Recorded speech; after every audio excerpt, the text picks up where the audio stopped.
Baik, selamat pagi Dr. Adnil dan juga Dr. Hafid. Perkenalkan saya Mindan Nurtakia dari Tutor 7 dengan NPM 130, 110, 230, 188. Kali ini saya akan menjelaskan ide gagasan saya mengenai pengenalan yoga nidra, edukasi mengenai hipertensi, dan pemberian jus semangka kepada siswa SMA N Jatinangor untuk mencegah terjadinya hipertensi. Sebelum masuk ide gagasan saya akan menjelaskan bahwa tekanan darah sendiri dipengaruhi oleh dua faktor. Yang pertama ada curah jantung atau cardiac output dan juga ada resistensi vaskular perifer atau SVR. Nah, tekanan darah sendiri atau tekanan darah sendiri yang dipengaruhi oleh dua faktor tersebut. Yang pertama ada curah jantung sendiri dipengaruhi oleh pertama ada heart rate atau frekuensi jantung, kontraktilitas dan juga preload. Dan juga ada SVR yang dipengaruhi oleh diameter arteri, simpatetik tone dan juga viskositas darah. Dalam fisiologi normal, ketika sistem simpatis meningkat, vasokonstriksi arteri akan bervasokonstriksi. Nanti akan menyebabkan denyut jantung naik dan juga kontraktilitas naik. Nanti akan menyebabkan tekanan darahnya naik atau tinggi. Tetapi ada kompensasi dari sistem parasimpatis dengan menurunkan denyut jantung dan menurunkan yang nantinya tekanan darah akan turun kembali pada batas normal.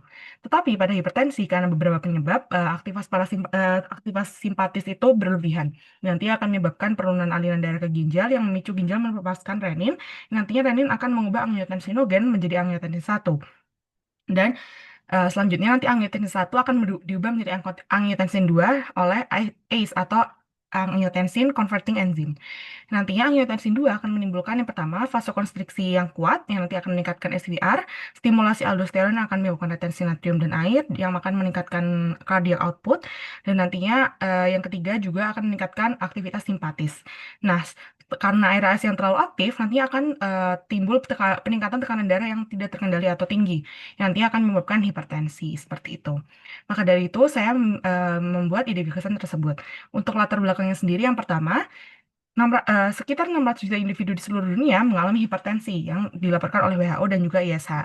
Nah, untuk Riskes tahun 2020 sendiri menyatakan bahwa tingkat kejadian hipertensi di Indonesia sudah mengalami peningkatan hingga 34,11% dari Riskesdas tahun 2019.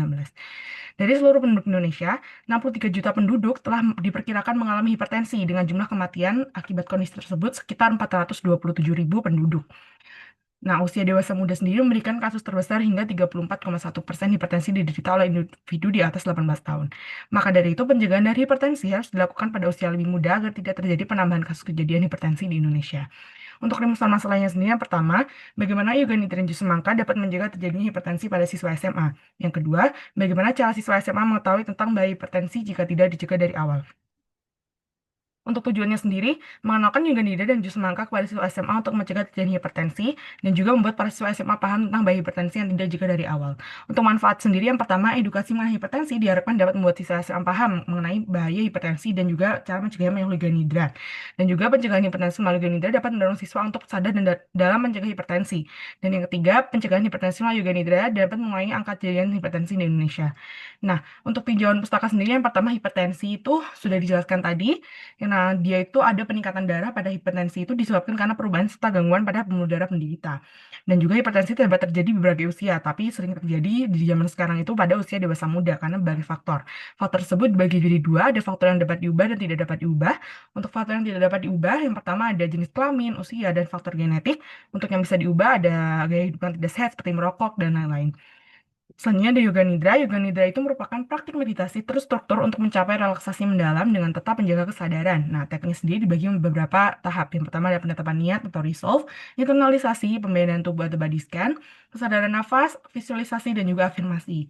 Nah, sesi yoga nidra ini dilaksanakan selama 16 menit dan dipandu oleh instruktur yang berpengalaman.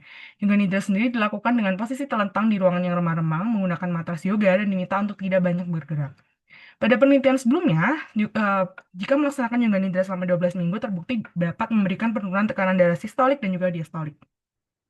Pada penelitian yang lain, telah dilakukan sebelumnya, yoga nidra terbukti memiliki efek positif pada penurunan tekanan darah yang tinggi.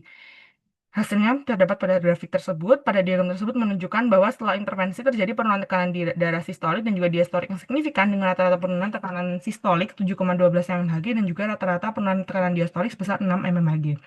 Dilakukan juga regresi linear pada penelitian tersebut dengan hasil bahwa nilai awal atau perubahan variabel yang lebih tinggi berkaitan dengan penurunan tekanan darah yang lebih besar setelah intervensi. Maka dari itu dapat disimpulkan dari penelitian tersebut bahwa yoga nidra merupakan intervensi yang efektif Untuk hipertensi esensial karena meningkatkan aktivitas parasimpatis sehingga menurunkan tekanan darah dengan dilakukan dalam beberapa minggu.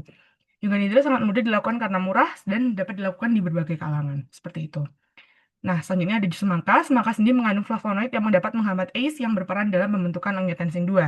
Pada penelitian sebelumnya, dilakukan penelitian yang menilai hubungan antara konsumsi jus semangka dan penurunan tekanan darah.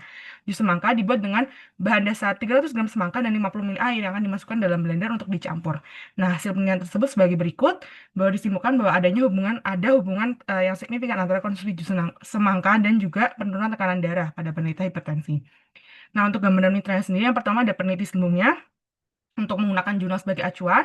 Setelah itu ada dokter terkait untuk memberikan pemaparan materi saat sesi intervensi. Setelah itu juga ada instruktur yoga nidra untuk memimpin sesi yoga nidra dan juga ada pihak SMA untuk meminta izin untuk melaksanakan kegiatan intervensi tersebut dan juga ada produsen jus untuk produksi dari jus semangkanya sendiri.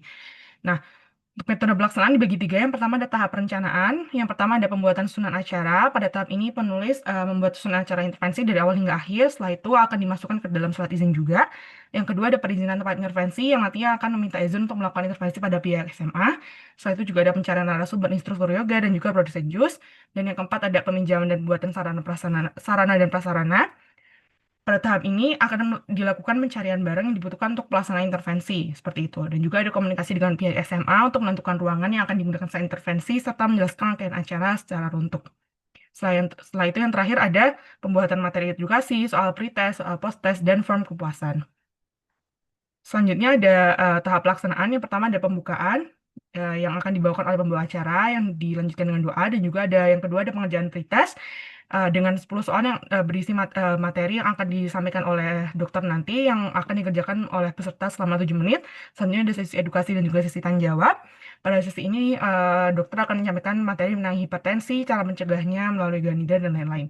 Dan juga ada pengerjaan post test dengan soal dan waktu yang sama. Pengenalan yoga nidra ini akan dipimpin oleh instruktur yoga. Pada saat ini dikenalkan bagaimana cara melakukan yoga nidra dan lain-lain. Selanjutnya ada sesi yoga nidra, yaitu merupakan sesi pelaksanaan yoga nidra yang dibimbing oleh instruktur yoga. Setelah itu ada pembagian jus semangka, pengisian form kepuasan untuk evaluasi acara tersebut, dan juga ada yang terakhir ada penutupan dan foto bersama. Untuk rancangan indikator keberhasilan sendiri, yang pertama, pemahaman peserta akan diukur melalui hasil pretest dan post-test. Nah, jika ada peningkatan rata-rata di antara nilai pretest ke post-test, berarti peserta memahami materi yang telah disampaikan. Selain pemahaman peserta mengenai materi, indikator keberhasilan juga dilihat melalui antusiasme dan keaktifan peserta dalam sesi tanya jawab. Mungkin sekian yang bisa saya dapat sampaikan, Dr. Adin dan juga Dr. Hafiz. Terima kasih telah memberi saya kesempatan. Wassalamualaikum warahmatullahi wabarakatuh.